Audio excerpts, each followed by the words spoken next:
नमस्कार मेरे प्यारे भाइयों, मैं हूं अनुज और आप सुन रहे हैं हॉरर कहानी, वो भी मेरी जुबानी। दोस्तों, आज का हॉरर पॉडकास्ट एक शख्स की है जिनका नाम अमित है। तो चलिए अब यह कहानी अमित जी के नजरिए से सुनते हैं। लेकिन उससे पहले आप लोगों से एक रिक्वेस्ट है, आप लोग हाई पॉइंट भेजकर अपना सपोर्ट जरूर दिखाएं। और अगर आप लोग चाहते हैं कि आपका नाम वीडियो में लिया जाए तो कमेंट में अपना नाम और अपने शहर का नाम जरूर लिखें। तो अब ज्यादा समय नहीं लेते हैं, चलिए कहानी की शुरुआत करते हैं। नमस्कार दोस्तों, मेरा नाम अमित है और मैं असल में तो दिल्ली के पास गुड़गांव का रहने वाला हूं। आज जो खौफनाक वाकया मैं आप लोगों के साथ शेयर करने जा रहा हूं, वो मेरी और मेरी पत्नी प्रिया की जिंदगी की एक ऐसी सच्चाई है जिसने हमें अंदर तक हिलाकर रख दिया था। उस रात जो कुछ भी हम दोनों ने झेला, उसके बाद मुझे एक बात तो पक्की समझ में आ गई थी कि इस दुनिया में सिर्फ अच्छी ताकतें ही नहीं हैं। अगर भगवान है तो शैतान का वजूद भी है। और कई बार हम लोग अनजाने में ही किसी ऐसी चीज को न्योता दे देते हैं जिसका हमें अंदाजा भी नहीं होता। अगर आपके साथ कुछ बुरा होना लिखा होता है तो वो होकर ही रहता है, चाहे आप कितनी भी सावधानी बरत लो। दोस्तों, मैं आपको बता दूं कि मैं एक सॉफ्टवेयर इंजीनियर हूं। ये बात आज से लगभग 3 साल पहले की है। उस वक्त मुझे मुंबई की एक बहुत बड़ी कंपनी में नौकरी मिली थी। सैलरी काफी अच्छी थी और मौका भी बड़ा था। इसलिए मैंने और मेरी पत्नी प्रिया ने फैसला किया कि हम लोग गुड़गांव छोड़कर हमेशा के लिए मुंबई ही सेटल हो जाएंगे। हम लोगों ने अपना ज्यादातर सामान पैकर्स एंड मूवर्स को दे दिया था, लेकिन जो जरूरी सामान था और हमारी कार थी, उसे हमने खुद ही ले जाने का फैसला किया। हम दोनों को ही रोड ट्रिप का काफी शौक था, तो हमने सोचा कि यह एक अच्छा मौका भी है। हम आराम से 2-3 दिन में दिल्ली से मुंबई का सफर पूरा करेंगे। हमारा प्लान बिल्कुल सीधा था। हम लोग सुबह जल्दी निकलेंगे, दिन भर गाड़ी चलाएंगे और शाम होते ही किसी अच्छे से होटल में रुक जाएंगे। हमारा पहला स्टॉप उदयपुर या उसके आसपास कहीं होना था। उस दिन हम लोग सुबह लगभग 5 बजे ही गुड़गांव से निकल गए थे। सफर काफी अच्छा कट रहा था। हम लोग बातें करते हुए, गाने सुनते हुए अपनी मंजिल की तरफ बढ़ रहे थे। हमने दोपहर का खाना जयपुर अजमेर हाईवे पर एक ढाबे पर खाया और फिर से अपने सफर पर निकल पड़े। शाम के लगभग 6 या 7 बज रहे होंगे। हम लोग राजस्थान क्रॉस करके गुजरात की सीमा में दाखिल हो चुके थे। हाईवे काफी शानदार था, लेकिन जैसे जैसे शाम ढल रही थी, सड़क पर ट्रैफिक भी कम होता जा रहा था। सूरज पूरी तरह से डूब चुका था और बाहर घना अंधेरा छाने लगा था। हम लोग उस वक्त शायद उदयपुर से आगे निकलकर वडोदरा की तरफ बढ़ रहे थे। वह एक ऐसा रास्ता था जहां आसपास कोई गांव या कस्बा भी नजर नहीं आ रहा था। दूर दूर तक सिर्फ अंधेरा और सड़क किनारे लगे हुए झाड़ ही दिखाई दे रहे थे। मैं अपनी धुन में गाड़ी चला रहा था कि तभी अचानक से हमारी गाड़ी के इंजन से एक अजीब सी घरघराहट की आवाज आई और गाड़ी 2-4 झटके खाकर बीच सड़क पर ही बंद पड़ गई। मैंने 1-2 बार गाड़ी को फिर से स्टार्ट करने की कोशिश की, लेकिन गाड़ी टस से मस नहीं हुई। मैंने प्रिया की तरफ देखा, उसके चेहरे पर भी घबराहट साफ नजर आ रही थी। मैंने उससे कहा कि तुम घबराओ मत, मैं नीचे उतर कर देखता हूं, शायद कोई छोटी मोटी दिक्कत हो। मैं गाड़ी से नीचे उतरा। हाईवे पर उस वक्त बिल्कुल सन्नाटा पसरा हुआ था। दूर दूर तक एक भी गाड़ी की लाइट नजर नहीं आ रही थी। मैंने अपना मोबाइल निकालकर टॉर्च जलाई और बोनट खोलकर देखने की कोशिश की। मुझे गाड़ियों के बारे में ज्यादा कुछ पता नहीं है, लेकिन मैं बस यूं ही देखने लगा था कि शायद कोई तार वगैरह हिल गया हो। तभी प्रिया ने मुझसे कहा, अमित, मुझे यहां बिल्कुल भी ठीक नहीं लग रहा है, बहुत अजीब सी जगह है ये। मैंने भी उसकी हाँ में हाँ मिलाई। मैंने अपने फोन में नेटवर्क देखा, लेकिन वहां एक भी डंडा नहीं था। प्रिया के फोन में भी नेटवर्क नहीं था। अब हम लोग सच में फंस चुके थे। उस सुनसान हाईवे पर रात के अंधेरे में हमारी गाड़ी खराब हो गई थी और हमारे पास किसी से मदद मांगने का भी कोई जरिया नहीं था। मैं गाड़ी का बोनट बंद करके वापस ड्राइवर सीट पर आकर बैठ ही गया था कि तभी हम दोनों की नजर सड़क के किनारे खड़ी एक परछाई पर पड़ी। पहले तो हमें लगा कि वह कोई पेड़ होगा, लेकिन फिर वह परछाई धीरे धीरे हमारी तरफ बढ़ने लगी। जैसे जैसे वह पास आई, हमें दिखाई दिया कि वह एक बहुत ही बूढ़ी औरत थी। वह शायद ठीक से चल भी नहीं पा रही थी। वह लंगड़ाते हुए हमारी गाड़ी की तरफ आ रही थी और अपना एक हाथ उठाकर हमसे रुकने का या मदद मांगने का इशारा कर रही थी। उस औरत को अपनी तरफ आता देख प्रिया, जो मेरी बगल वाली सीट पर बैठी थी, वह मुझसे कहने लगी, अमित, देखो वो बेचारी बूढ़ी औरत, लगता है किसी मुसीबत में है, हमें उसकी मदद करनी चाहिए। लेकिन उस औरत को उस सुनसान जगह पर उस हालत में देखकर मेरे दिल में एक अजीब सी घबराहट होने लगी थी। मैंने तुरंत गाड़ी के सारे शीशे ऊपर चढ़ा दिए और प्रिया से कहा, प्रिया, पागल हो गई हो क्या? इतनी रात को इस सुनसान हाईवे पर यह औरत कहां से आई? ये कोई चोर उचक्का भी हो सकता है। हम दरवाजा बिल्कुल नहीं खोलेंगे। प्रिया मुझसे बहस करने लगी। अमित, कैसी बातें कर रहे हो? वह एक बूढ़ी औरत है, वह हमारा क्या बिगाड़ लेगी? शायद उसे सच में मदद की जरूरत हो। वह औरत अब लंगड़ाते हुए हमारी गाड़ी के बिल्कुल पास आ गई थी। वह मेरे वाली साइड के शीशे के पास आकर खड़ी हो गई और शीशे पर हल्का हल्का हाथ मारने लगी। तभी हम दोनों को हवा में एक बहुत ही अजीब और गंदी सी बदबू महसूस होती है। वो ऐसी सड़ी हुई सी बदबू थी जैसे कि कोई जानवर मर गया हो और उसकी लाश सड़ रही हो, या जैसे बारिश में पुरानी लकड़ी सड़ जाती है, वैसी ही सीलन और सड़न की मिलीजुली बदबू थी। वह बदबू इतनी तेज थी कि हम दोनों को ही उल्टी आने जैसा महसूस होने लगा था। प्रिया ने भी अपनी नाक पर हाथ रख लिया। मैंने उस औरत की तरफ देखा। उसका चेहरा अंधेरे में साफ नजर नहीं आ रहा था, लेकिन उसकी आंखें मुझे शीशे के पार से भी घूरती हुई महसूस हो रही थी। मैंने उस बदबू से परेशान होकर और उस औरत के उस तरह घूरने से डरकर एक आखिरी बार गाड़ी की चाबी घुमाई और जैसे कोई चमत्कार हुआ हो, गाड़ी एक ही बार में स्टार्ट हो गई। गाड़ी के स्टार्ट होते ही मैंने एक पल की भी देरी नहीं की।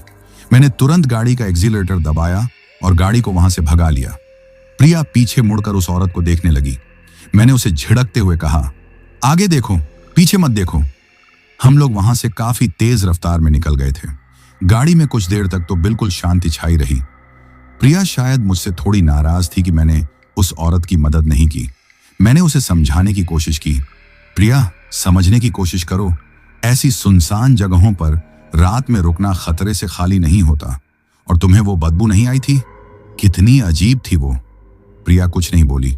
उसने बस अपना सिर बाहर शीशे की तरफ घुमा लिया। हम लोग अभी उस जगह से लगभग 15 से 20 किलोमीटर ही आगे आए होंगे। गाड़ी अब बिल्कुल ठीक चल रही थी। मेरे दिल से भी डर थोड़ा कम हुआ था। मुझे लगा कि शायद गाड़ी में कोई छोटी मोटी दिक्कत ही आई होगी जो अपने आप ठीक हो गई। मैं अभी यह सोच ही रहा था कि तभी अचानक से प्रिया ने मेरी तरफ देखा और मुझसे कहा, अमित, तुमने परफ्यूम छिड़का है क्या गाड़ी में? मैंने कहा, नहीं तो क्यों? वह घबराई हुई आवाज में बोली, मुझे फिर से वही बदबू आ रही है, वही सड़ी हुई सीलन वाली बदबू। जैसे ही उसने यह कहा, मेरा दिल जोर से धड़क उठा, क्योंकि वह बदबू अब मुझे भी महसूस होने लगी थी। वह पहले से भी ज्यादा तेज थी और ऐसा लग रहा था कि जैसे वह बदबू हमारी गाड़ी के अंदर से ही आ रही हो। मैंने घबराकर गाड़ी की रफ्तार धीमी की और प्रिया से कहा, शीशे खोल दो जल्दी से, शायद बाहर से आ रही हो। लेकिन जैसे ही प्रिया ने शीशा नीचे किया, वह जोर से चीख पड़ी। मैंने घबराकर गाड़ी की हेडलाइट की रोशनी में सामने की तरफ देखा और जो मैंने देखा उसे देखकर मेरी आंखें फटी की फटी रह गईं। वही बूढ़ी औरत, बिल्कुल वही औरत जो हमें 20 किलोमीटर पहले मिली थी। वह सड़क के बिल्कुल बीचों बीच खड़ी थी। वह अभी भी उसी तरह लंगड़ा रही थी और अपना हाथ उठाकर हमें रुकने का इशारा कर रही थी। दोस्तों, उस बूढ़ी औरत को ठीक सड़क के बीचों बीच ठीक उसी हालत में देखकर मेरी तो जैसे जान ही निकल गई थी। ये हो ही नहीं सकता था। हम लोग उस जगह से कम 20 किलोमीटर आगे आ चुके थे। कोई भी इंसान, खासकर इतनी बूढ़ी औरत, इतनी जल्दी इतनी दूर पहुंच ही नहीं सकती थी। मेरे पास सोचने का वक्त बिल्कुल भी नहीं था। मैंने गाड़ी को बचाने के लिए पूरी ताकत से स्टीयरिंग व्हील को बाईं तरफ घुमा दिया। गाड़ी के टायर एक भयानक चीख के साथ सड़क पर घिसटे। मेरी गाड़ी बेकाबू होकर सड़क के किनारे की तरफ भागी और कच्ची जमीन पर उतरकर एक झटके के साथ रुक गई। मेरा सिर सामने स्टीयरिंग से टकराते टकराते बचा। प्रिया भी डर के मारे जोर से चीख पड़ी थी और उसने अपनी आंखों पर हाथ रख लिया था। कुछ सेकंड तक तो हम दोनों की सांसें अटकी रहीं। गाड़ी का इंजन अभी भी चल रहा था, लेकिन हमारी हिम्मत नहीं हो रही थी कि हम हिल भी सकें। उस सड़ी हुई सीलन भरी बदबू से अब पूरी गाड़ी भर चुकी थी। मैंने कांपते हुए हाथों से प्रिया के कंधे पर हाथ रखा। तुम ठीक हो? प्रिया ने धीरे धीरे अपने हाथ चेहरे से हटाए। उसकी आंखें डर के मारे बिल्कुल फैल गई थीं। वह हांफते हुए बोली, अमित, वो वहीं थी, आपने देखा ना? वो बिल्कुल सड़क के बीच में थी। मेरा खुद का गला भी सूख रहा था। मैंने हिम्मत करके गाड़ी के रियर व्यू मिरर, पीछे देखने वाले शीशे में देखा। हाईवे पर पीछे की तरफ दूर दूर तक घना अंधेरा था। वहां पर कोई भी नहीं था। वहां तो कोई नहीं है प्रिया, मैंने कहने की कोशिश की, लेकिन मेरी अपनी आवाज ही कांप रही थी। नहीं, मैंने देखा था, वो वही औरत थी, वह लगभग चिल्लाते हुए बोली। और ये बदबू, अमित, ये बदबू फिर से आ गई है, ये गाड़ी के अंदर है। उस वक्त मुझे भी यह एहसास हो गया था। वह बदबू बाहर से नहीं आ रही थी, ऐसा लग रहा था कि जैसे वह हमारी सीटों के अंदर से, डैशबोर्ड के अंदर से निकल रही हो। वह इतनी तेज थी कि मेरा सिर घूमने लगा था। खिड़कियां खोलो, सारी खिड़कियां खोल दो, मैं चीखा। हम दोनों ने घबराहट में फटाफट अपनी अपनी तरफ के शीशे नीचे कर दिए। बाहर से ठंडी हवा का एक झोंका अंदर आया, तब जाकर हमें थोड़ी राहत मिली, लेकिन वह सड़ी हुई बदबू अभी भी हल्की हल्की आ ही रही थी। मैंने गाड़ी को वापस कच्ची जमीन से सड़क पर चढ़ाया। मेरे हाथ बुरी तरह से कांप रहे थे। अमित, ये क्या हो रहा है? वह कौन थी? प्रिया ने रोती हुई आवाज में पूछा। मुझे नहीं पता प्रिया, मुझे कुछ नहीं पता। मैंने गाड़ी का गियर बदला और एक्सीलरेटर दबाया। शायद कोई गिरोह हो सकता है वह औरत ना हो, कोई और हो। हमें डराने की कोशिश कर रहे हो ताकि हम गाड़ी रोक दें और वो हमें लूट लें। हाँ, यही होगा। मैं ये बातें कहकर प्रिया को नहीं बल्कि खुद को ही तसल्ली देने की कोशिश कर रहा था, लेकिन मेरा दिल जानता था कि जो मैंने देखा था वह कोई आम इंसान नहीं हो सकता था। प्रिया ने मेरी बात का कोई जवाब नहीं दिया, वह बस चुपचाप बाहर अंधेरे में देखती रही। हम लोग अब गाड़ी को काफी तेज भगा रहे थे। मैं लगभग 100 से 110 की रफ्तार पर गाड़ी चला रहा था। मेरी नजरें सड़क से एक पल के लिए भी नहीं हट रही थीं। मुझे डर लग रहा था कि कहीं वह औरत फिर से सामने ना आ जाए। गाड़ी की खिड़कियां खुली होने की वजह से हवा का शोर बहुत ज्यादा था, लेकिन उस शोर के बावजूद भी गाड़ी के अंदर एक अजीब सी खामोशी छाई हुई थी। हम दोनों इतने डरे हुए थे कि एक दूसरे से बात भी नहीं कर रहे थे।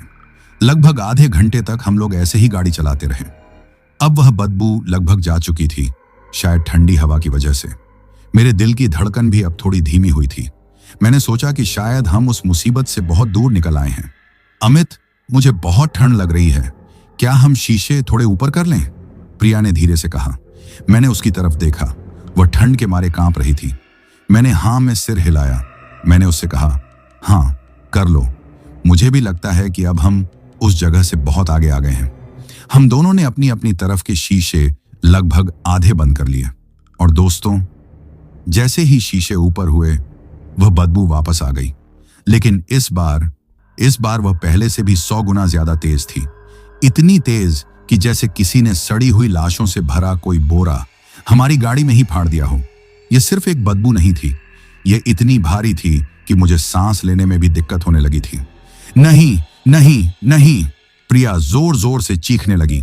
यह फिर से आ गई। अमित, ये नहीं जा रही है, ये हमारे साथ है। वह अपनी नाक और मुंह को हाथों से दबाने लगी। मेरा भी डर के मारे बुरा हाल था। शीशे खोलो, वापस खोलो। लेकिन जैसे ही मैंने अपना हाथ शीशे के बटन की तरफ बढ़ाया, तभी अचानक से मेरी नजर गाड़ी के रियर व्यू मिरर पर पड़ी, और जो मैंने देखा उसे देखकर मेरी चीख मेरे गले में ही अटक गई। हमारी गाड़ी की पिछली सीट पर ठीक मेरे और प्रिया के बीच में एक काला साया बैठा हुआ था। वह कोई इंसान नहीं था, वह बस एक परछाई थी, एक बहुत ही घनी परछाई जिसने एक इंसान का आकार ले लिया था। उसका कोई चेहरा नहीं था, लेकिन मुझे यह साफ महसूस हो रहा था कि वह हमें ही घूर रही है। मैं डर के मारे पत्थर बन गया था। मैं गाड़ी चला तो रहा था, लेकिन मेरा शरीर सुन्न पड़ गया था। अमित, क्या हुआ? आप ऐसे क्यों देख रहे हो? प्रिया ने मेरी हालत देखकर घबराते हुए पूछा। मैंने अपनी नजरें सामने सड़क पर गड़ा दी। कुछ नहीं, तुम बस आंखें बंद कर लो प्रिया, बस आंखें बंद कर लो और शायद कोई मंत्र पढ़ने लगो। क्यों? क्या देखा आपने?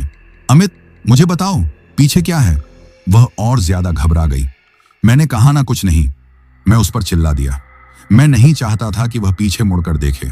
मुझे डर था कि अगर उसने वह चीज देख ली तो वह शायद सदमे से ही मर जाएगी। लेकिन वह बदबू अब असहनीय होती जा रही थी, और मुझे अब उस बदबू के साथ साथ एक और चीज महसूस हो रही थी। गाड़ी के अंदर का तापमान अचानक से बहुत ज्यादा गिर गया था। इतनी ठंड हो गई थी जैसे हम लोग किसी फ्रीजर के अंदर गाड़ी चला रहे हों। हमारे मुंह से भाप निकलने लगी थी। तभी प्रिया ने बहुत ही धीमी और कांपती हुई आवाज में कहा, अमित, मेरा सिर बहुत भारी हो रहा है, मुझे बहुत नींद आ रही है। मैंने घबराकर उसकी तरफ देखा। उसका चेहरा बिल्कुल पीला पड़ गया था। और वह धीरे धीरे अपनी सीट पर एक तरफ लुढ़कती जा रही थी। प्रिया, प्रिया, आंखें खुली रखो, सोना मत। प्रिया, मैं एक हाथ से गाड़ी चलाते हुए दूसरे हाथ से उसे झंझोड़ने की कोशिश करने लगा, लेकिन वह कोई जवाब नहीं दे रही थी। वह बस बेहोशी की हालत में जा रही थी। उसी वक्त मुझे सामने सड़क पर दूर, बहुत दूर, कुछ टिमटिमाती हुई बत्तियां नजर आईं। शायद कोई छोटा सा कस्बा था या कोई पेट्रोल पंप।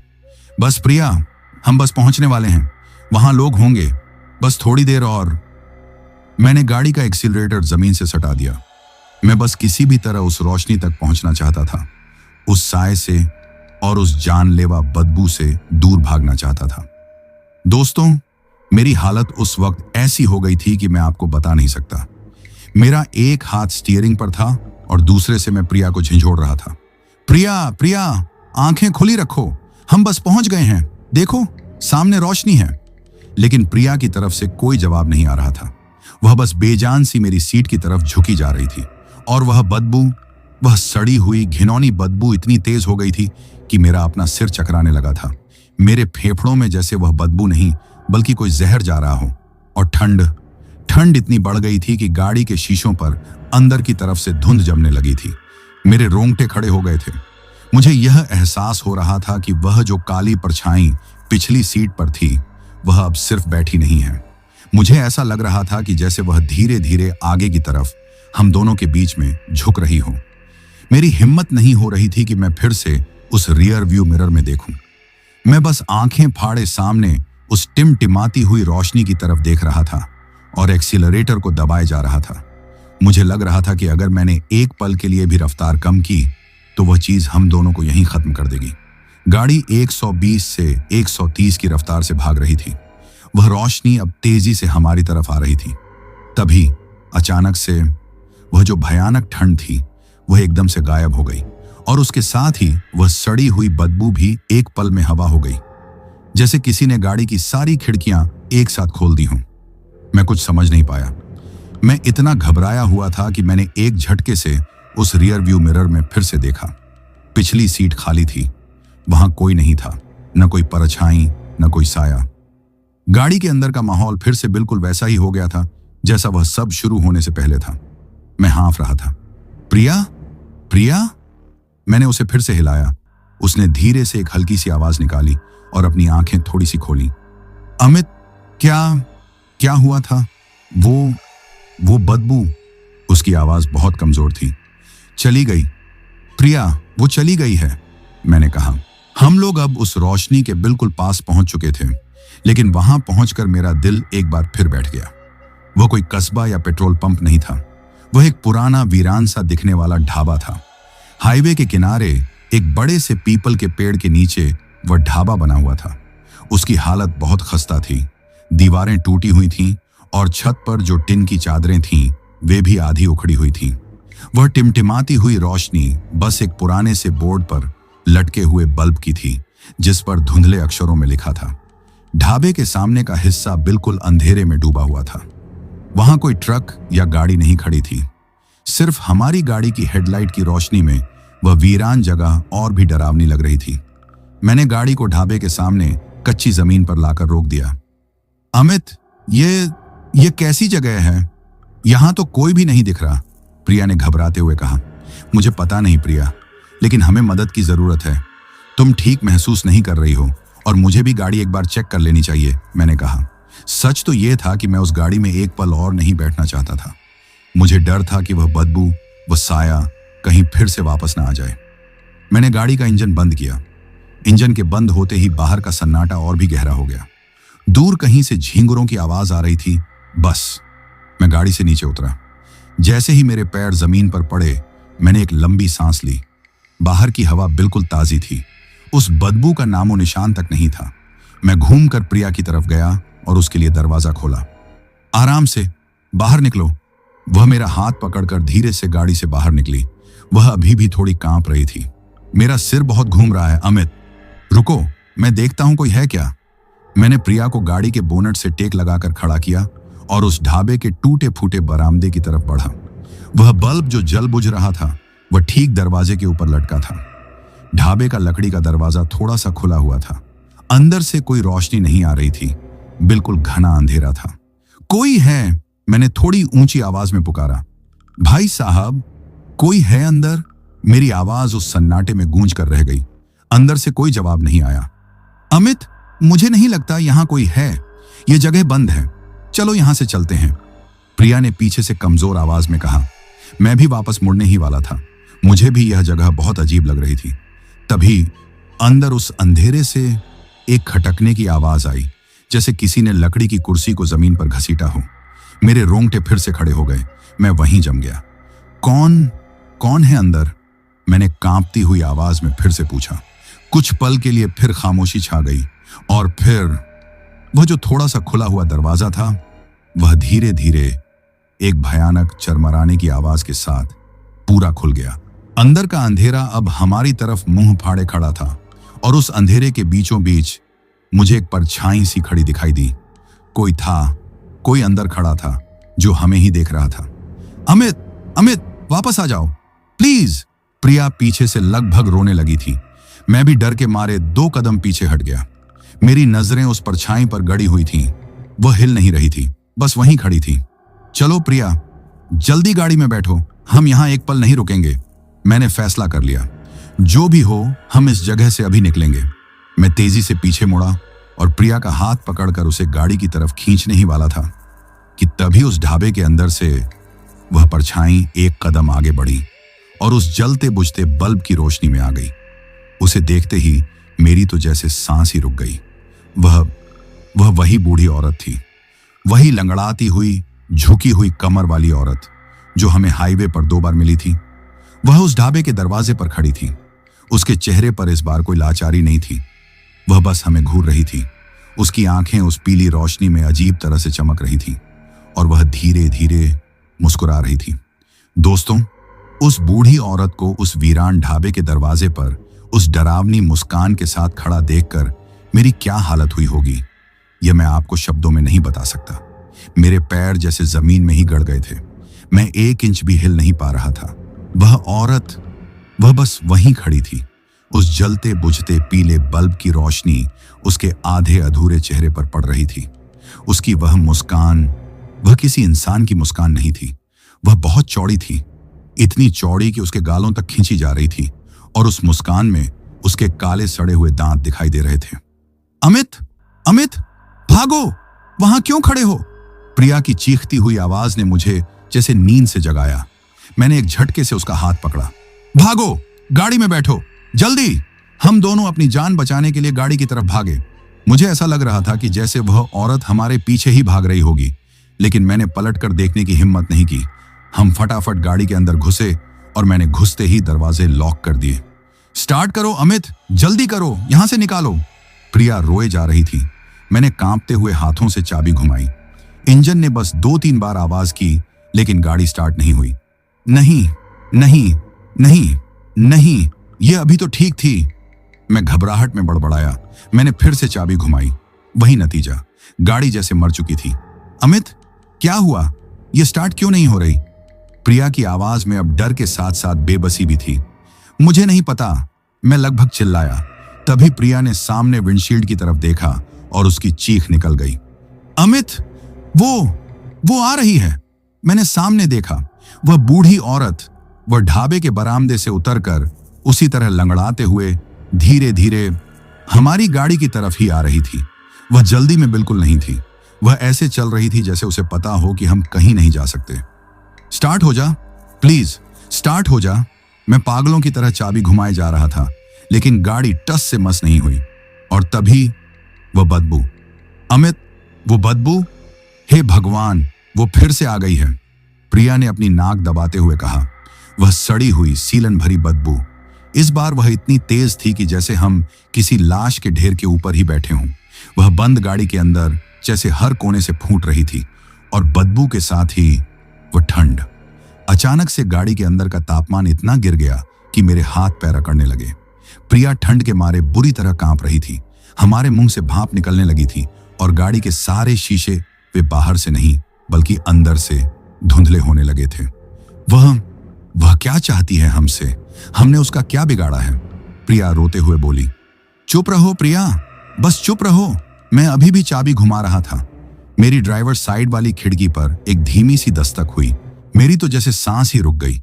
मेरी हिम्मत नहीं हो रही थी कि मैं उस तरफ मुड़कर देखूं। आवाज फिर से आई, कौन कौन है? मेरी आवाज किसी चूहे की तरह निकली और फिर उस धुंधले पड़े शीशे के पार से मुझे एक चेहरा दिखाई दिया।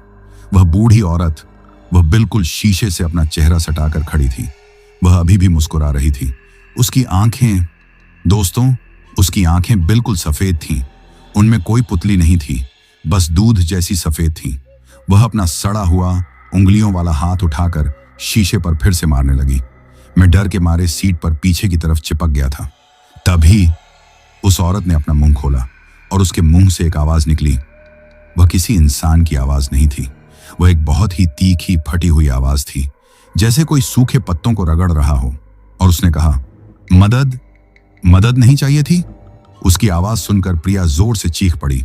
वह पागलपन में गाड़ी का हॉर्न बजाने लगी, लेकिन उस वीरान हाईवे पर हमारी आवाज सुनने वाला कोई नहीं था।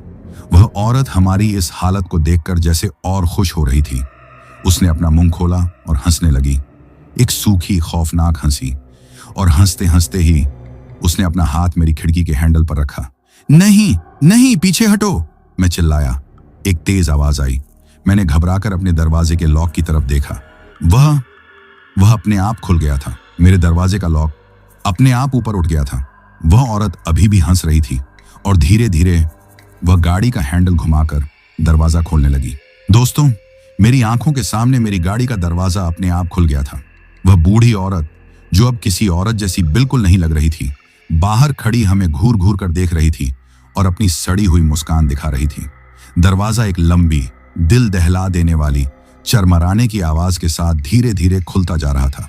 नहीं नहीं, दरवाजा बंद करो अमित, प्रिया मेरी बगल वाली सीट से पागलों की तरह चीख रही थी। वह अपने हाथों से दरवाजे को धकेलने की कोशिश कर रही थी, लेकिन वह सीट पर बैठी हुई थी और दरवाजा मेरी तरफ था। मैं जैसे जम गया था। मेरा पूरा शरीर सुन्न पड़ गया था। मैं उस औरत की सफेद आंखों में देख रहा था और हिल भी नहीं पा रहा था। वह भयानक ठंड अब इतनी बढ़ गई थी कि मेरे दांत आपस में बजने लगे थे और वह सड़ी हुई, सीलन भरी बदबू, वह अब मेरे दिमाग पर हथौड़े की तरह वार कर रही थी। मदद, मदद चाहिए थी ना? उस औरत ने फिर से वही बात दोहराई, लेकिन इस बार उसकी आवाज वह सूखी पत्तों जैसी नहीं थी। इस बार वह आवाज बहुत गहरी थी, जैसे कोई कुएं के अंदर से बोल रहा हो, और उस आवाज में एक घुरघुराहट भी शामिल थी। वह आवाज सुनते ही प्रिया ने डर के मारे अपनी आंखें बंद कर ली और जोर जोर से हनुमान चालीसा पढ़नी शुरू कर दी। उस औरत ने अपना एक हाथ धीरे से उठाया। उसका हाथ बहुत लंबा और सूखा हुआ था, जैसे किसी पेड़ की सूखी टहनी हो। उसकी उंगलियों पर लंबे, काले और टूटे हुए नाखून थे। उसने अपना वह हाथ गाड़ी के अंदर मेरी तरफ बढ़ाना शुरू किया। नहीं, दूर हटो मुझसे। मैं आखिरकार होश में आया। मैं अपनी सीट पर जितना हो सकता था प्रिया की तरफ खिसक गया। मैंने अपने पैर उठाकर उस औरत के सीने पर मारने की कोशिश की, लेकिन मेरे पैर जैसे हवा में ही जम गए। मुझ में ताकत ही नहीं बची थी। वह औरत अब मेरी तरफ झुक रही थी। उसका चेहरा मेरे चेहरे के बहुत करीब आता जा रहा था। मुझे उसकी सड़ी हुई सांसों की बदबू महसूस हो रही थी। अमित, अमित, बचाओ! प्रिया ने आंखें बंद किए हुए ही मेरी शर्ट को कसकर पकड़ लिया। उस औरत का चेहरा अब मेरे से बस कुछ इंच ही दूर था। वह अपनी उन सफेद आंखों से मुझे घूर रही थी और वह फिर से मुस्कुराई। और तभी उसने अपना दूसरा हाथ उठाया और मेरी बगल में बैठी प्रिया की तरफ झपट्टा मारा। वह इतनी तेजी से हुआ कि मैं कुछ समझ ही नहीं पाया। उस औरत का सूखा, टहनी जैसा हाथ मेरी छाती के ऊपर से गुजरा और उसने प्रिया के गले को कसकर पकड़ लिया। प्रिया की एक भयानक चीख निकली। उसकी आंखें डर के मारे पूरी खुल गईं। छोड़ो उसे, छोड़ो मेरी पत्नी को! मैं पागलों की तरह उस औरत के हाथ पर अपने मुक्के बरसाने लगा, लेकिन मेरे मुक्के जैसे किसी पत्थर पर पड़ रहे थे। उस औरत को कोई फर्क ही नहीं पड़ रहा था। वह प्रिया को अपनी तरफ गाड़ी से बाहर खींचने की कोशिश कर रही थी। बहुत बहुत भूख लगी है, वह उस गहरी घुरघुराती आवाज में बोली। प्रिया का चेहरा नीला पड़ने लगा था। वह सांस लेने के लिए छटपटा रही थी। उसकी पकड़ मेरी शर्ट पर ढीली पड़ने लगी थी। नहीं, मैं तुम्हें उसे ले जाने नहीं दूंगा। मैंने अपनी पूरी ताकत लगाकर प्रिया को अपनी तरफ खींचा और दूसरे हाथ से उस औरत की कलाई को पकड़ने की कोशिश की। जैसे ही मेरा हाथ उसकी कलाई से लगा, दोस्तों, वह ऐसी ठंडी थी जैसे मैंने बर्फ के किसी टुकड़े को नहीं बल्कि किसी मुर्दे के जमे हुए हाथ को पकड़ लिया हो। उसकी खाल इतनी सूखी और खुरदरी थी कि मेरे हाथ छिल गए। उस ठंडे एहसास के होते ही मेरे पूरे बदन में जैसे बिजली दौड़ गई। मैंने अपनी सारी हिम्मत जुटाई और उस औरत की आंखों में घूर कर देखा। छोड़ उसे डायन, मैं अपनी पूरी ताकत से चिल्लाया। शायद डायन शब्द सुनकर वह एक पल के लिए रुकी। उसने प्रिया के गले से अपनी पकड़ थोड़ी ढीली की और अपना सिर घुमाकर बहुत धीरे धीरे मेरी तरफ देखा। उसका वह मुस्कुराता हुआ चेहरा अब गुस्से से भर गया था। उसका मुंह खुला और इस बार उसके मुंह से एक ऐसी तीखी चीख निकली कि मुझे लगा मेरे कान के पर्दे ही फट जाएंगे। वह चीख इतनी भयानक थी कि गाड़ी के शीशे कांपने लगे थे और उस चीख के साथ ही उसने प्रिया को छोड़ दिया और अपना वही ठंडा खुरदरा हाथ मेरी गर्दन की तरफ बढ़ा दिया। तेरी हिम्मत कैसे हुई? मैं मौत को अपनी आंखों के सामने देख रहा था। मुझे पता था कि अब मैं नहीं बचने वाला। तभी एक बहुत तेज हॉर्न की आवाज आई और उसके साथ ही 2 बहुत तेज हेडलाइट्स की रोशनी हमारी गाड़ी पर पड़ी, जिससे हमारी आंखें चौंधिया गईं। वह रोशनी इतनी तेज थी कि उस बूढ़ी औरत ने, या जो भी वह बला थी, उसने दर्द से एक बार फिर चीख मारी। उसने अपना हाथ पीछे खींच लिया और अपनी सफेद आंखों को ढकने की कोशिश की। वह रोशनी और हॉर्न की आवाज एक बड़े ट्रक की थी जो हाईवे पर हमारी गाड़ी के ठीक पीछे आकर रुका था। ओए, क्या कर रहे हो रात के बीच में यहां? पागल हो गए हो क्या? ट्रक के ड्राइवर ने अपने केबिन से सिर निकालकर चिल्लाया। वह औरत उस रोशनी से परेशान होकर लंगड़ाते हुए पीछे हटने लगी। वह किसी घायल जानवर की तरह गुर्रा रही थी। वह पीछे हटते हटते वापस उस ढाबे के अंधेरे की तरफ जाने लगी। दरवाजे तक पहुंचकर वह एक पल के लिए रुकी। उसने उस अंधेरे में से ही पलटकर हमारी तरफ देखा। इस बार उसकी आंखों में मुस्कान नहीं, सिर्फ नफरत थी। और फिर वह उस ढाबे के घने अंधेरे में गायब हो गई। जैसे ही वह गायब हुई, वह भयानक सड़ी हुई बदबू और वह जानलेवा ठंड दोनों एक पल में गायब हो गए। गाड़ी के अंदर का माहौल फिर से नॉर्मल हो गया। मैं हाँफ रहा था। मेरे पूरे शरीर पर पसीना आ गया था। मेरी नजर प्रिया पर पड़ी। वह मेरी बगल वाली सीट पर बेहोश पड़ी थी। उसकी गर्दन पर उस औरत की उंगलियों के गहरे काले निशान छप गए थे। ट्रक का ड्राइवर अब नीचे उतरकर मेरी खिड़की बजा रहा था। भाई साहब, ठीक तो हो? दरवाजा खोलो। मैं अभी भी उस सदमे से बाहर नहीं निकल पाया था। मैंने कांपते हुए हाथों से अपने दरवाजे का लॉक खोला, जो अब बिल्कुल ठीक काम कर रहा था। दोस्तों, उस ट्रक ड्राइवर की आवाज उस वक्त मेरे कानों में जैसे भगवान की आवाज बनकर आई थी। मैं अभी भी उस खौफनाक सदमे से बाहर नहीं निकल पाया था। मेरे हाथ पैर बुरी तरह से कांप रहे थे और मेरी नजरें चाहकर भी बार बार उस ढाबे के घने अंधेरे की तरफ जा रही थीं, जहां वह बला, वह डरावनी औरत गायब हुई थी। अरे भाई साहब, दरवाजा तो खोलो, सब खैरियत तो है? भाभी जी ठीक है ना?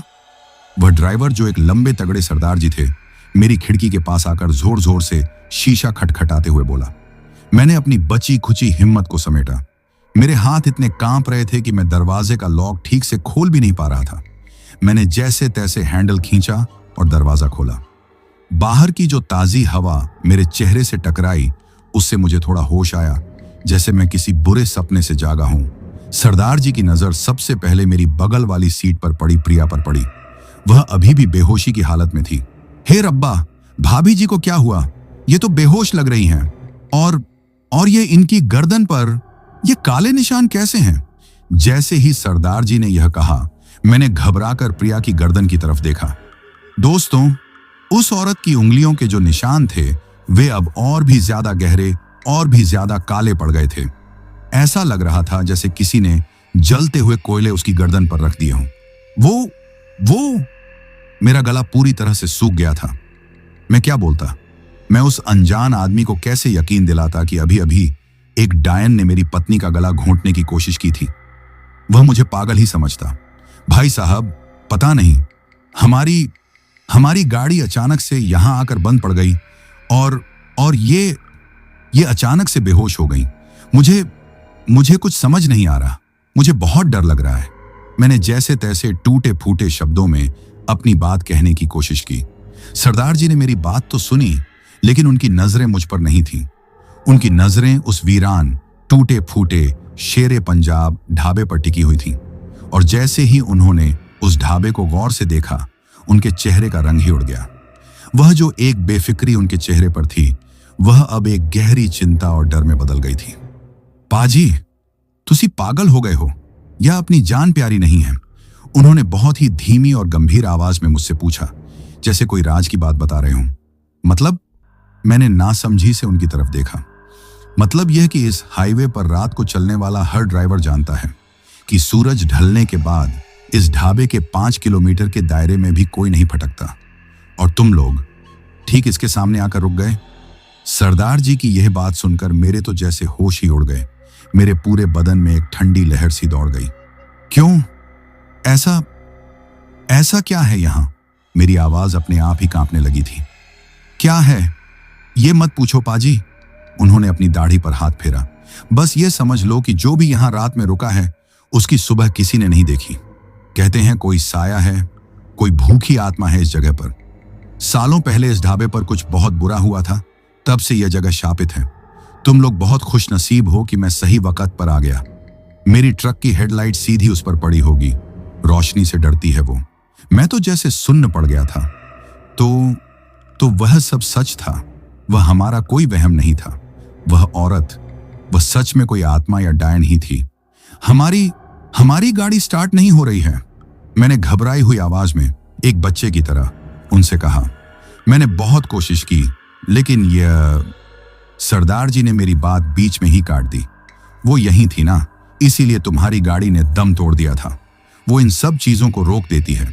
अब वो भाग गई है। अब चाबी घुमाओ, हो जाएगी स्टार्ट। मुझे उनकी बात पर रत्ती भर भी यकीन नहीं हो रहा था। जिस गाड़ी ने एक बार भी हिलने का नाम नहीं लिया, वह अब कैसे स्टार्ट हो जाएगी? लेकिन मेरे पास और कोई चारा भी नहीं था। मैंने अपनी कांपती हुई उंगलियों से भगवान का नाम लेकर एक बार फिर चाबी घुमाई।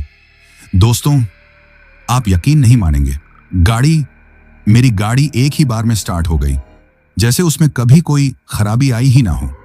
उसका इंजन बिल्कुल मक्खन की तरह चल रहा था। मैं और सरदार जी, हम दोनों ने एक दूसरे की तरफ देखा। मेरी आंखों में डर और हैरानी थी, और उनकी आंखों में एक मैंने कहा था ना वाली बात थी। चलो पाजी, एक पल भी मत रुको यहां, वह तेजी से बोला, जैसे उन्हें डर हो कि वह फिर से वापस ना आ जाए। यहां से 20 से 25 किलोमीटर आगे सूरतगढ़ नाम का एक छोटा सा कस्बा आएगा। छोटा ही है, लेकिन रात काटने के लिए एक आध होटल मिल जाएगा। मैं आगे आगे चलता हूं, तुम अपनी गाड़ी मेरे ट्रक के पीछे पीछे भगाते रहो। रुकना मत, चाहे कुछ भी हो जाए, बस मेरे पीछे आते रहना। और हाँ, गाड़ी के शीशे बिल्कुल मत खोलना, 1 इंच भी नहीं। जी ठीक है, मैं बस इतना ही कह पाया। मेरी आवाज ही नहीं निकल रही थी। सरदार जी भागकर अपने ट्रक में चढ़े। उन्होंने एक लंबा जोरदार हॉर्न बजाया, जैसे वह उस अंधेरे को और उस बला को चीर रहे हों, और अपने ट्रक को आगे बढ़ा लिया। मैंने भी एक पल की देरी नहीं की। मैंने तुरंत गियर डाला और गाड़ी को सीधा उनके ट्रक के पीछे लगा दिया। मैंने एक बार भी, एक पल के लिए भी यह हिम्मत नहीं की कि मैं रियर व्यू मिरर, पीछे देखने वाले शीशे में उस खौफनाक ढाबे की तरफ देखूं। मेरी नजरें बस सामने उस ट्रक की 2 लाल बत्तियों पर जमी हुई थीं। वही बत्तियां उस वक्त मेरे लिए जिंदगी की निशानी थी। गाड़ी के अंदर अब भी हल्की हल्की ठंडक थी, लेकिन वह जानलेवा, हड्डियों को कंपा देने वाली ठंड, और वह सड़ी हुई घिनौनी बदबू, वह दोनों पूरी तरह से जा चुकी थी, जैसे वह कभी थी ही नहीं। अमित, मेरी बगल वाली सीट से प्रिया की बहुत ही कमजोर दबी हुई सी आवाज आई। मैंने घबराकर उसकी तरफ देखा। वह धीरे धीरे अपनी आंखें खोल रही थी। उसका चेहरा अभी भी बिल्कुल पीला पड़ा हुआ था। प्रिया, तुम ठीक हो? कैसा लग रहा है तुम्हें? मैंने अपना एक हाथ स्टीयरिंग पर रखते हुए दूसरा हाथ उसकी बांह पर रख दिया। वह बर्फ की तरह ठंडी हो रही थी। वो औरत, वह हाँफते हुए बोली, उसने मेरी गर्दन। उसका हाथ धीरे धीरे अपनी गर्दन की तरफ गया, जहां वह जलने जैसे निशान थे। कुछ नहीं प्रिया, सब ठीक है, हम बच गए हैं। हम वहां से बहुत दूर निकल आए हैं। बस अब तुम आराम करो, हम थोड़ी देर में एक होटल में पहुंच जाएंगे। उसने मुझे मार डालना चाहा। अमित, मुझे बहुत जलन हो रही है। उसकी आंखों से आंसू बहने लगे। वह दर्द से ज्यादा डर के मारे रो रही थी। सब ठीक है, मैं हूं ना तुम्हारे साथ। मैंने उसे तसल्ली देने की कोशिश की, जबकि मैं खुद अंदर तक बुरी तरह से कांप रहा था। मुझे समझ नहीं आ रहा था कि मैं उसे उन निशानों के बारे में कैसे बताऊं। लगभग 20 से 25 मिनट तक हम लोग मौत की रफ्तार से उस ट्रक के पीछे पीछे गाड़ी भगाते रहे। मेरी नजरें एक पल के लिए भी सड़क से नहीं हटी। आखिरकार हमें दूर हाईवे के किनारे कुछ बत्तियां जलती हुई नजर आईं। वह सूरतगढ़ कस्बा था। कस्बे के शुरू होते ही सरदार जी ने अपना ट्रक सड़क के किनारे रोक लिया और इंडिकेटर देकर हमें रुकने का इशारा किया। मैं भी उनके ट्रक के ठीक पीछे रुक गया। वह फिर से अपने ट्रक से नीचे उतरे और चलकर मेरी खिड़की के पास आए। पाजी, वो सामने देखो, राज होटल लिखा है। उन्होंने उंगली से इशारा किया। बहुत बड़ा या अच्छा तो नहीं है, लेकिन रात काटने के लिए यह कस्बा सेफ है। तुम लोग सीधा वहीं जाओ और भाभी जी को थोड़ा गर्म दूध या चाय पिलाओ, थोड़ा होश में आ जाएंगी। मेरी आंखों में उस आदमी के लिए आंसू आ गए थे। अगर वह फरिश्ता बनकर उस वक्त वहां ना पहुंचता तो आज पता नहीं हमारा क्या होता, हम जिंदा होते भी या नहीं। सरदार जी, आपका शुक्रिया कैसे अदा करूं? आपने हमारी जान बचाई है। मेरी आवाज भर्रा गई। कोई गल नहीं पाजी। उन्होंने मेरे कंधे पर हाथ रखा और मुस्कुराए। इंसान ही इंसान के काम आता है। बस आगे से ध्यान रखना, रात बिरात अनजान रास्तों पर सफर करने से बचना। और हां, भाभी जी की गर्दन पर किसी नियम हकीम को नहीं, सुबह किसी अच्छे डॉक्टर को जरूर दिखा देना। यह मामूली चोट नहीं लगती। मैंने कांपते हाथों से अपनी जेब से अपना बटुआ निकालने की कोशिश की। नहीं, आप ऐसे नहीं जा सकते। ये कुछ। अरे नहीं पाजी, पैसे नहीं। उन्होंने मेरा हाथ जोर से पकड़कर रोक दिया।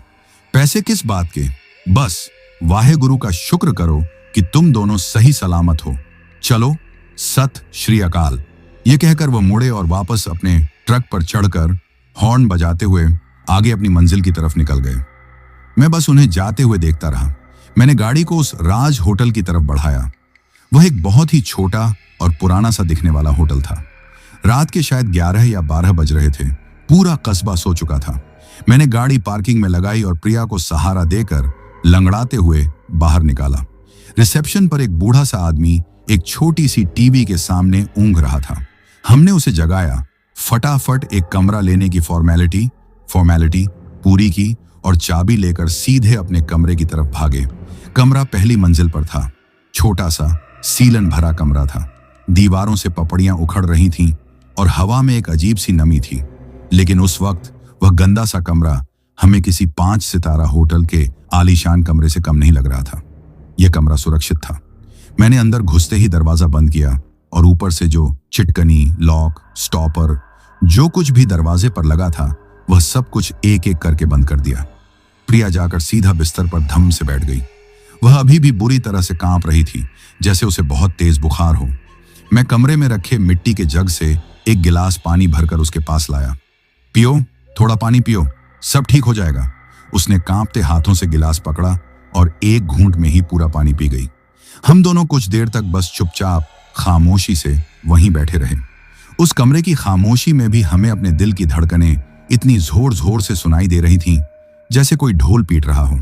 हम दोनों उस खौफनाक सदमे से बाहर निकलने की कोशिश कर रहे थे जो हमने अभी अभी झेला था। काफी देर बाद मैंने हिम्मत करके प्रिया से कहा, लाओ, मैं तुम्हारी गर्दन देखूं। दर्द बहुत ज्यादा हो रहा है क्या? वह कुछ नहीं बोली। बस उसने अपनी गर्दन मेरी तरफ कर दी और अपनी आंखें जोर से मींच लीं, जैसे उसे पता हो कि वह बहुत बुरा दिखने वाला है। मैंने कमरे की उस पीली कम रोशनी वाली ट्यूबलाइट में उसकी गर्दन पर बने उन निशानों को गौर से देखा। और दोस्तों, जो मैंने देखा उसे देखकर मेरा कलेजा मुंह को आ गया। वह सिर्फ उंगलियों के काले निशान नहीं थे। जैसा सरदार जी ने कहा था, यह मामूली चोट नहीं थी। वह जगह, वह 5 उंगलियों की जगह, वह बिल्कुल जल गई थी, जैसे किसी ने गर्म लोहे की 5 सलाखों को एक साथ पकड़कर उसकी गर्दन पर दबा दिया हो। खाल वहां से पूरी तरह काली पड़कर सुलग गई थी और किनारे किनारे फफोले पड़ने लगे थे। यह देखकर मेरी तो चीख ही निकल गई। हे भगवान, प्रिया, ये तो जल गया है। प्रिया ने मेरी आंखों में वो खौफ देख लिया था। क्या हुआ है अमित? प्लीज मुझे डराओ मत। बहुत जलन हो रही है, जैसे आग लगी हो। कुछ नहीं। वो इन्फेक्शन जैसा है। बस थोड़े रैश रैश जैसे हैं। मैं अभी होटल वालों से कोई फर्स्ट एड किट या कोई क्रीम मांग कर लाता हूं। मैं उसे और ज्यादा डराना नहीं चाहता था। मैं उसे तसल्ली देकर उठकर दरवाजे की तरफ बढ़ा ही था कि तभी प्रिया ने मुझे बहुत ही सहमी हुई आवाज में पुकारा, अमित। हाँ, क्या हुआ? मैं दरवाजे के पास ही रुक गया। उसकी आंखें कमरे के एक अंधेरे कोने में टिकी हुई थीं। वह उस कोने को घूर रही थी। उसका चेहरा जो थोड़ा ठीक हुआ था वह फिर से पीला पड़ गया था। अमित, उसने कांपती हुई आवाज में कहा, मुझे यहां इस बंद कमरे में फिर से वही बदबू आ रही है। दोस्तों, जैसे ही प्रिया ने कांपती हुई आवाज में यह कहा कि उसे इस बंद कमरे में भी वही बदबू आ रही है, मेरा तो जैसे खून ही जम गया। मैं जो दरवाजे की तरफ बढ़ रहा था, मैं वहीं बीच रास्ते में ही एक पत्थर के बुत की तरह जम गया। क्या मतलब? तुम क्या कह रही हो? मैंने पलटकर उसकी तरफ देखा। अमित, वही सड़ी हुई सीलन वाली बदबू पहले हल्की थी, अब यह तेज हो रही है। प्रिया की आंखें डर के मारे कमरे के उस अंधेरे कोने में गड़ी हुई थीं, जहां छत और दीवार मिल रही थी। मैंने एक लंबी सांस लेने की कोशिश की और मेरा दिल जैसे किसी ने मुट्ठी में भींच लिया हो। वह सही कह रही थी। वही घिनौनी, सड़ी हुई, जैसे कोई मुर्दा सड़ रहा हो। वही बदबू अब मेरे नथुनों से भी टकरा रही थी। वह हल्की थी, लेकिन वह वहीं थी, हमारे साथ, उस कमरे में जो पहली मंजिल पर था और जिसकी खिड़की और दरवाजा मैंने खुद अपनी तसल्ली करके बंद किए थे। नहीं प्रिया, यह हमारा वहम है, मैं बड़बड़ाया। हम उस जगह से बहुत दूर आ गए हैं। वह उस ढाबे पर ही रह गई। नहीं, वह चीखी और अपनी टांगें सिकोड़कर बिस्तर पर और पीछे दीवार से सटकर बैठ गई। यह वहम नहीं है अमित, ये यहीं है। देखो ना, देखो। मैंने उसकी नजरों का पीछा किया। कमरे की जो इकलौती पीली सी ट्यूबलाइट थी, वह अब टिमटिमाने लगी थी। नहीं, यह बस वोल्टेज की दिक्कत होगी। यह पुराना होटल है। मैं खुद को तसल्ली दे रहा था, लेकिन मेरी आवाज मेरा खुद का साथ नहीं दे रही थी। और वह ठंड, वह भयानक हड्डियों को जमा देने वाली ठंड, वह फिर से लौट आई थी। वह इतनी तेजी से आई कि एक पल पहले जहां मुझे हल्की गर्मी लग रही थी, वहीं अब मेरे दांत आपस में बजने लगे थे। अमित, मुझे बहुत जलन हो रही है। प्रिया अपनी गर्दन पकड़कर कराहने लगी। यह जल रहा है अमित, बचाओ मुझे, यह जल रहा है। मैं भागकर उसके पास बिस्तर पर गया। कहां जल रहा है? मैंने घबराकर उसकी गर्दन पर फिर से देखा, और जो मैंने देखा दोस्तों, वह मंजर मैं अपनी जिंदगी की आखिरी सांस तक नहीं भूल सकता।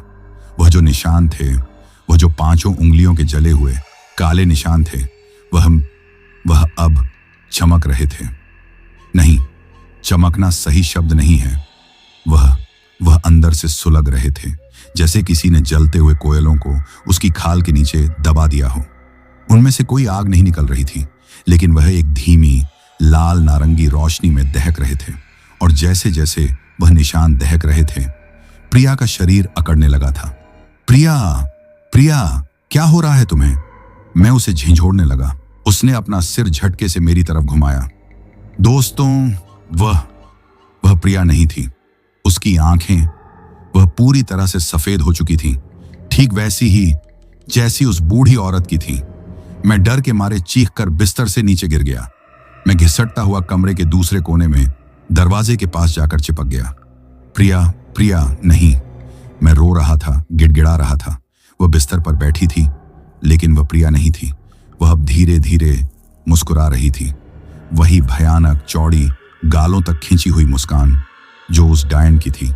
कमरे की ट्यूबलाइट एक आखिरी बार झपकी और पूरी तरह से बंद हो गई। कमरा घने अंधेरे में डूब गया। मैं कुछ देख नहीं सकता था। मुझे सिर्फ अपनी हांफती हुई सांसों की ओर प्रिया के, या जो भी वह थी, उसके बिस्तर पर हिलने डुलने की हल्की सी आवाज आ रही थी। और वह बदबू अब इतनी तेज हो गई थी कि मेरा दम घुटने लगा था।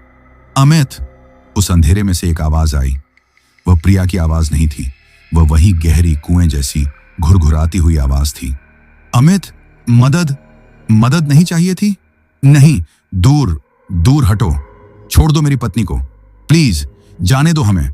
मैं पागलों की तरह चीख रहा था। बहुत बहुत भूख लगी है। वह आवाज, वह अब बिस्तर से नहीं, वह मेरे बहुत करीब से आई थी। मुझे एहसास हुआ कि वह खड़ी हो गई है। वह उस अंधेरे में मुझे ढूंढ रही है। नहीं नहीं प्लीज, एक आवाज आई। वह बिस्तर से नीचे उतर गई थी। मुझे उसके नंगे पैरों के जमीन पर पड़ने की आवाज आई। वह धीरे धीरे मेरी तरफ आ रही थी। मुझे कुछ सूझ नहीं रहा था। मैं क्या करता, कहां जाता? दरवाजा मेरे ठीक पीछे था, लेकिन उस पर 7-8 लॉक लगे थे। उन्हें खोलने में ही वक्त लग जाता। तभी मुझे प्रिया की वह बात याद आई। वह गाड़ी में हनुमान चालीसा पढ़ रही थी। मुझे नहीं पता मुझ में वह हिम्मत कहां से आई। शायद वह एक बाप की हिम्मत थी जो अपने होने वाले बच्चे को, हाँ दोस्तों, उस वक्त प्रिया 2 महीने की प्रेग्नेंट थी। ये बात मैंने आपको पहले नहीं बताई थी। या एक पति की हिम्मत थी जो अपनी पत्नी को बचाने के लिए आखिरी दम तक लड़ना चाहता था। श्री गुरु चरण सरोज रज, मैंने कांपती हुई आवाज में रोते रोते हनुमान चालीसा का पाठ शुरू कर दिया।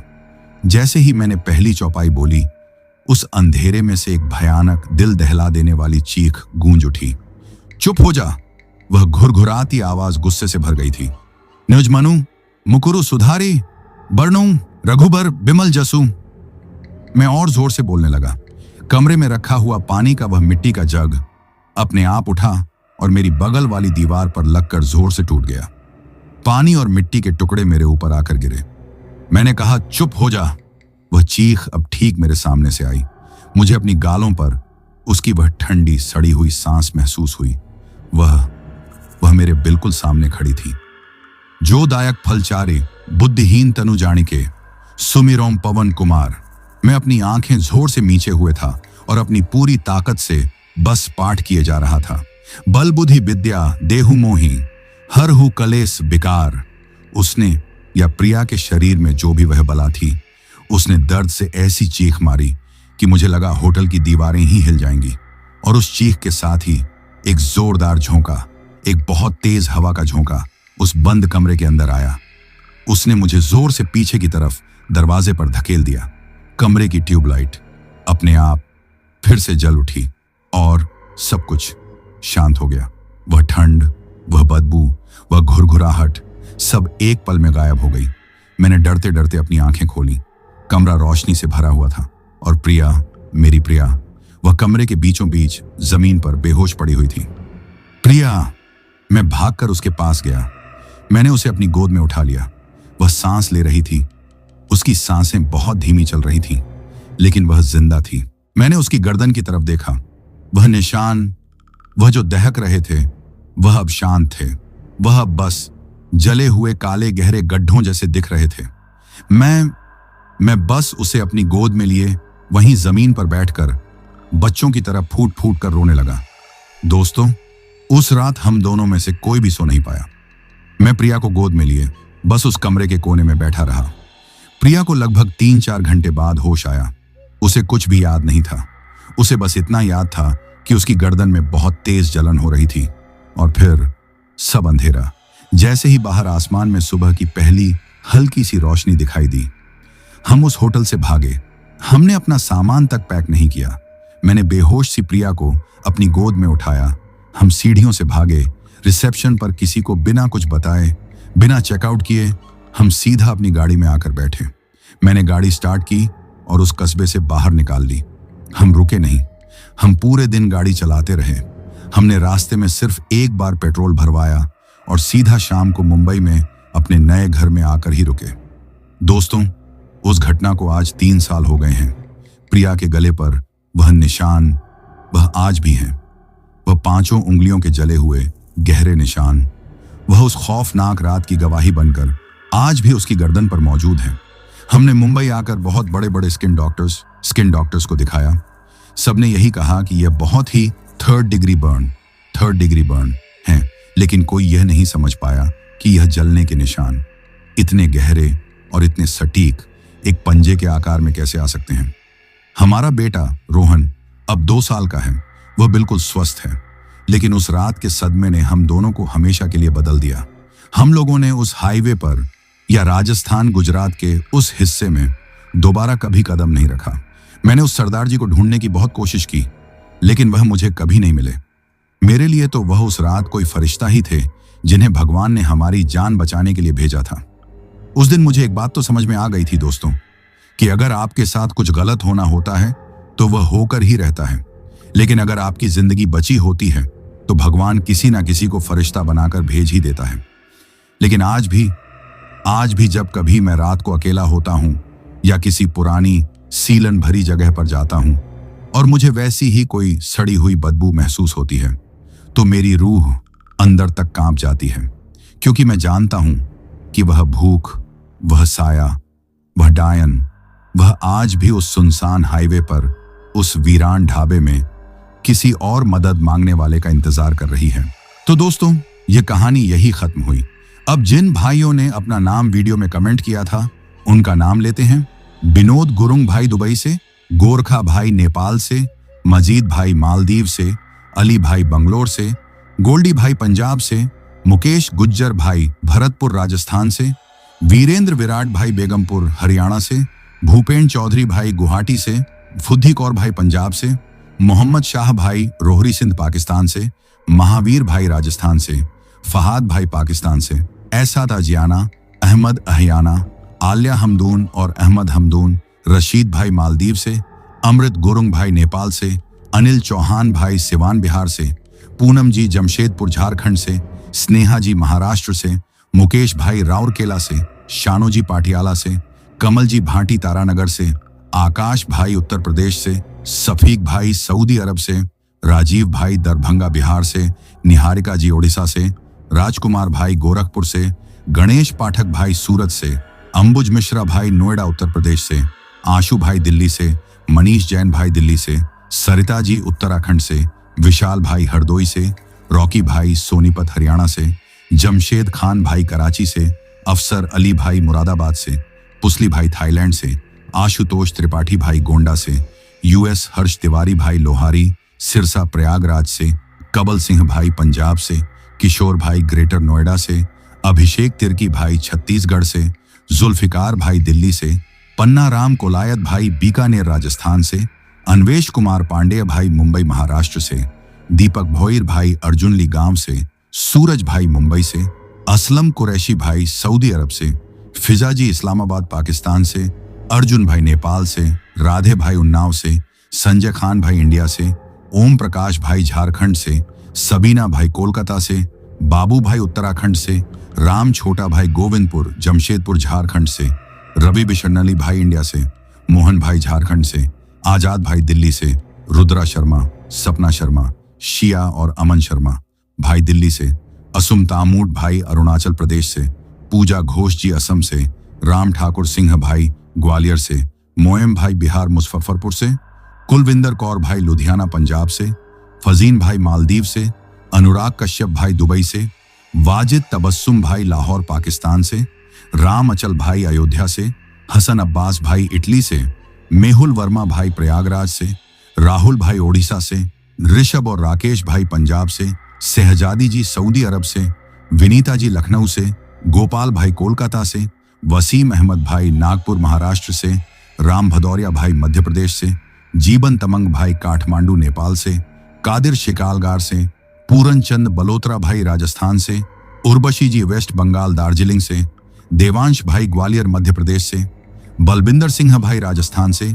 ओमकार सिंह भाई झारखंड से, बापूनु भाई ओडिशा से, संदीप सिंह भाई पंजाब से, योगपाल पांडेय भाई बस्ती से, संतोष कोरबा भाई छत्तीसगढ़ से, रंजीत तिवारी भाई कानपुर से, अविनाश भाई फरीदाबाद से, कमल भाई म्यांमार से, राज मालवीय भाई मध्य प्रदेश से, सरोज भाई ओडिशा से, अवनीत जानवी और मानसी जालंधर पंजाब से, पीहू छावी और जतिन भाई चंडीगढ़ से, लकी राव भाई वाराणसी से, रोहन भाई रामपुर से, सैयद मेहदी भाई सऊदी से, रामू भाई असम से, जितेंद्र सिसोदिया भाई भगवानपुर से, गणेश भाई नासिक से, बाबू मोनी जी असम गोहपुर से, इंदुपाल जी छत्तीसगढ़ से, अलीना अयान जफिराह, इम्तेज भाई डबलिन आयरलैंड से, अर्जुन छेत्री भाई असम से, निरुपमा नायक भाई ओडिशा से, जुनैद भाई मालेगांव से, अशोक भाई नासिक महाराष्ट्र से, रविंद्र भाई आगरा से, तरुणा भाई झारखंड से, अंकु भाई बलिया से, राम भाई मध्य प्रदेश से, वंदना यादव जी जबलपुर से, लता सिंह जी कर्नाटक से, मेहरुख भाई लाहौर पाकिस्तान से, नरेंद्र मानकर भाई सौसर से, मीना गुरुंग जी काठमांडू नेपाल से। और जिन भाइयों ने अपना नाम कमेंट किया है लेकिन उनका नाम वीडियो में नहीं लिया गया है, तो भाइयों आप लोग टेंशन ना ले, आप लोगों का नाम अगली वीडियो में जरूर लिया जाएगा। और अगर आप लोग भी चाहते हैं कि आपका नाम वीडियो में लिया जाए तो अपना नाम और अपने शहर का नाम वीडियो में कमेंट करें। अगर आपको ये कहानी पसंद आई हो तो वीडियो को लाइक और चैनल को सब्सक्राइब करें ताकि और भी डरावनी कहानियां आप तक पहुंच सकें।